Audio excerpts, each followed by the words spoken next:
Grabe. Hey.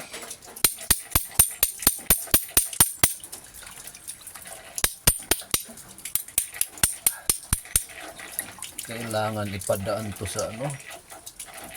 Ipadaan sa nitric acid. Ito niluto nila na anong tawag doon? Hindi nila nilinis na husto sa kanila pinaluto sa akin. Kaya ganito naging itsura eh. Dapat na malinis na husto bago lutuin kasi para hindi ganito yung magiging itsura. Ayan o. So yung mga itim, puti na yan, ayan, mga bakal, parang bakal tong iba eh. Copper, yan.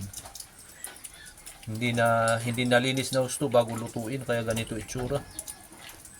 So lagi kong sinasabi na pagka magluto kayo ng ginto, bago nyo lutuin, siguraduhin yung malinis na husto bago nyo lutuin.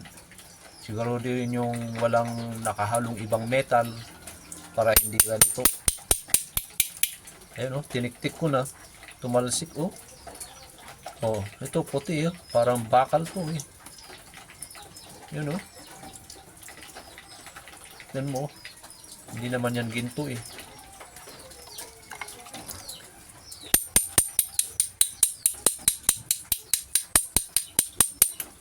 to ano to, parang pyrites pyrites.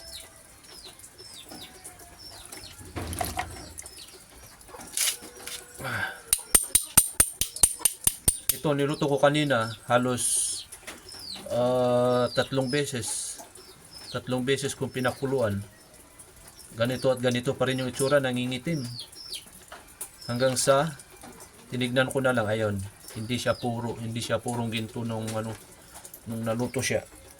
Ngayon, kasi kung mapapansin nyo, ayun parang pyretes pa yun malaking pyretes dapat kasi dilaw, ganito dilaw. Kung ginto sana ito yung ginto niya, dilaw. Ayan, tingnan nyo yung pagkakaiba. Yan yan. So mga advice ko rin sa mga nahihirapan maghiwalay ng ginto. Kung nahihirapan ko maghiwalay ng ginto, mas maganda gamitan nyo ng mercury. Ayan. 100% yung mercury. Yung mercury kasi kakainin niya yung ginto. Ayan. Mapupunta lahat yung ginto dun sa mercury. Ngayon, yung mercury na lang yung kukunin nyo. Yun yung pipigain nyo muna yun bago nyo lutuin. Pigain nyo yun para yung excess ng mercury lumabas bago nyo lutuin. Ayan. So, kailangan kong tiktikin tong mga nakahalong ibang metal. Ayan bago ko ulit isa lang sa apoy.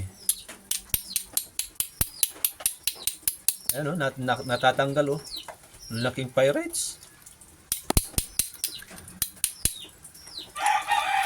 Tingnan natin yung naglutuan.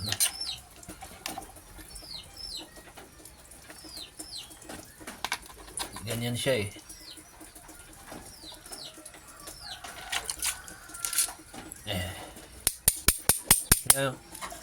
Nung una, hindi ganito yung itsura nito, hindi ganito. Wala kang makikitang dilaw. Itim lahat to, itim.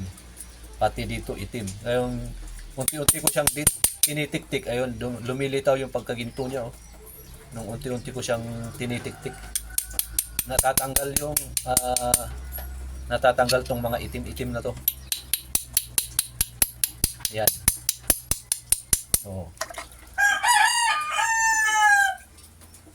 Tatanggal siya So ang gawin ko na lang dito, isa lang natin sa nitric acid. Pakuluan natin sa nitric acid. Ito ang kailangan kong gawin dito is ilagay sa nitric acid tapos isa lang sa apoy para mas mabilis yung mas mabilis kainin ng nitric acid yung nakahalong ibang metal. Kasi pagka asido lang, hindi natin isalang sa apoy medyo matagal.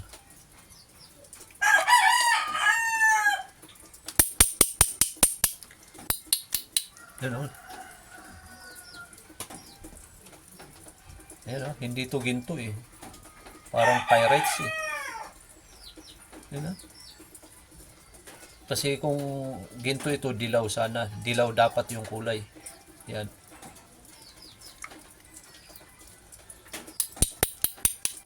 Oh, natatanggal eh.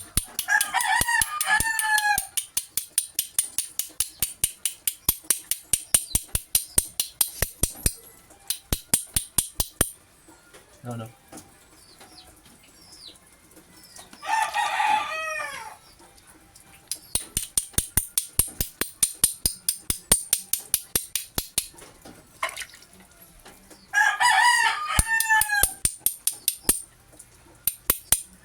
Ayan, natanggal. Ito meron siyang konting ginto. Ayan. May pagkadilaw siya.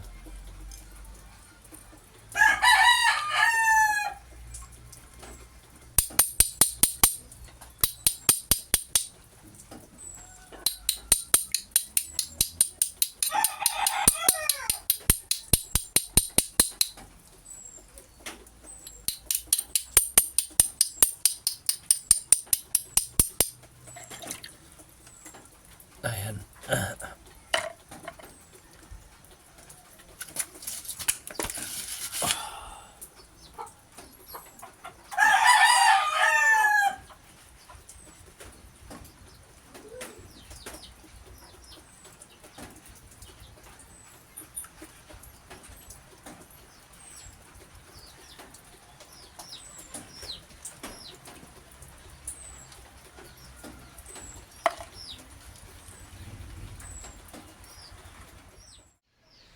So, ito pala yung bull mill natin. Ayan.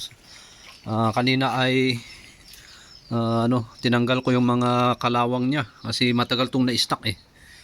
Makapal pa kasi ito. Ayan. Ito yung bull mill na gigiling sa mga gold ore na makukuha natin sa ilog o kaya sa ano. Ayan. Yun yung tinatawag na bull mill. So, mamaya ayan, pinturahan ko lang yan ng primer. Ayan, ito yung kanyang takip. Sa maniwala ko tindi. Magkano binili nito? 38k noon. 2017 nabili to. Na-stock na siya eh. Ayan, so plano ko isalpak to doon sa taas para may magamit tayo ng gilingan. Ayan. Ilalagay dyan sa loob para magiling yung mga linang o kaya na gold ore. So abangan nyo yung yung katuloy nung pinakita kong naluto na ginto kasi pangit yung kanyang pagkakaluto. Papadaan na lang natin yun sa nitric acid. Yan, so maraming salamat at kung nagustuhan mo tong mga video na ina-upload ko, ayan, pa-subscribe na lang.